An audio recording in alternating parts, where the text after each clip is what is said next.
Israel के अस्तित्व पर हमला हुआ है और इसीलिए हम साथ हैं। ऋषि सुनक ने कहा है कि हम इजराइल के साथ हैं, हम इजराइल के साथ हैं। एक बार फिर अपनी प्रतिबद्धता दोहराई है ऋषि सुनक ने। ऋषि सुनक यानी पहले से अगर हम जब से इजराइल अस्तित्व में आया है तभी से ही, चाहे यूरोपीय जितने भी देश हो, यूरोपीय संघ के देश हो, ब्रिटेन हो, अमेरिका हो, वो इजराइल के पक्ष में खड़ा रहा है कि वो देश है जिन्होंने कभी चलिए आप देखिए, हम आपको ये बताते हैं कि दुनिया कैसे खेमों में बटी हुई है। इजराइल के विरोधी कौन है, इजराइल के साथ कौन है, बता देते हैं। लेबनान, सीरिया, तुर्की, जॉर्डन, इराक, ईरान, मिस्र और सऊदी अरब। ये सऊदी अरब और मिस्र जो है अभी तक न्यूट्रल पोजीशन इन्होंने अपना रखी है, लेकिन मिस्र की भूमिका बहुत अहम है क्योंकि बॉर्डर इससे बहुत सटा हुआ है।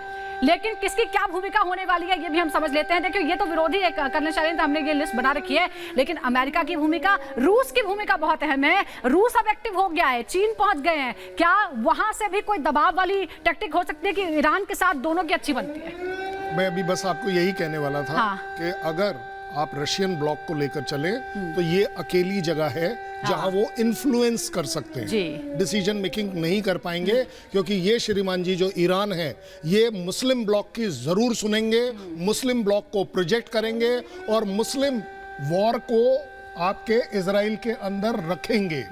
क्योंकि जब हम अभी इससे पहले बात कर रहे थे कि हमास क्या चाहता है, हमास डेफिनेटली ये नहीं चाहता कि मुझको ये जगह रहने दीजिए। वो चाहता है कि इजरायली गायब हो जाए, इजराइल से उसको कोई मतलब नहीं है। लैंड की अकेली बैटल नहीं है, ये इन्होंने एक ढंग दे रखा है कि हमारा इस इजरायली यहूदी से एनिमिटी है, ये जमीन पे होने ही नहीं चाहिए। यहाँ नहीं, अगर कल आप इन्हें उठाकर यहाँ भी रख देंगे, मैं कह रहा हूँ इनको उठाकर आप मेडिटेरियन सी में रख देंगे, ये तब भी नहीं मानेंगे। देखिए इजराइल को तरफ एक ह्यूमैनिटेरियन ग्राउंड हमारा भी होना चाहिए। ये सारे विरोधी हैं। आप लिख रहे हैं कहीं मिस्र न्यूट्रल है, किस बात का न्यूट्रल है? अगर आप ह्यूमैनिटेरियन हैं तो लीजिए ना इन लोगों को, जॉर्डन आप लीजिए ना, ये बॉर्डर ब्लॉक क्यों है? लेबनान वो कहां गया ऊपर, क्यों नहीं ले रहा? देखिए ह्यूमैनिटेरियन दोनों तरफ से होना चाहिए।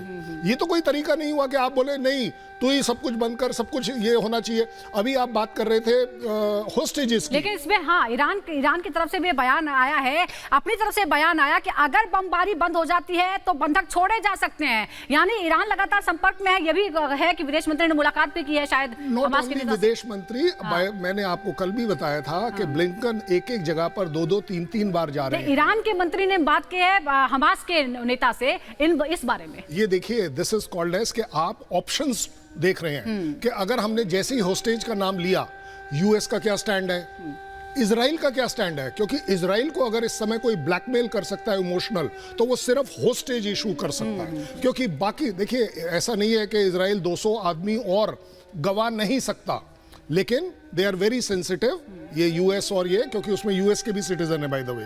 तो ये दोनों का कॉम्बिनेशन जो है ना, ये अपने आप में नेतन्याहू को, जो हम इंटरनल पॉलिटिक्स की बात कर रहे थे, वहां पर भी मदद करता है कि चलिए जो होना था वो हो गया, बट कम से कम हम अपने लोगों को वापस ले आ पाए, क्योंकि इसका एक इमोशनल कॉर्ड है।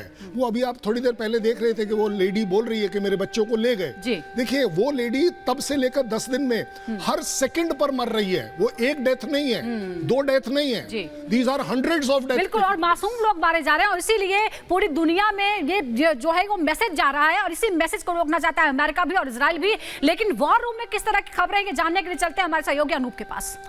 बिल्कुल, देखिए आज 11वां दिन है युद्ध का। सुजाता, यहाँ समझने वाली बात है कि 11 दिन से लगातार युद्ध चल रहा है और इस बीच आप इस बात को समझिए कि 11वें दिन भी हमास के आतंकी को घेरने के लिए इजराइल लगातार कोशिश कर रहा है। अब जमीन पर टैंकों के साथ इजराइल उतरा हुआ है और कभी भी ग्राउंड ऑपरेशन शुरू होगा तो दूसरी तरफ आपने देखा शुरुआती दौर में एयर स्ट्राइक किया था इजराइल ने, उसके बाद जो बड़े बड़े बिल्डिंग्स थे गाजा के उनको धराशायी किया। अब दूसरी तरफ समंदर से भी निशाना साधा जा 11वां दिन और सबसे बड़ी बात कि एक तरफ देखिए इस युद्ध को लेकर पूरा विश्व 2 धड़ों में बटा हुआ नजर आ रहा है। एक तरफ मिडिल ईस्ट के देश हैं तो दूसरी तरफ यूरोपियन कंट्री हैं और इसी बीच यह भी खबर आ रही है कि रूस के राष्ट्रपति व्लादिमीर पुतिन जो हैं वो चीन पहुंचे हुए हैं, शी जिनपिंग से मुलाकात करने वाले।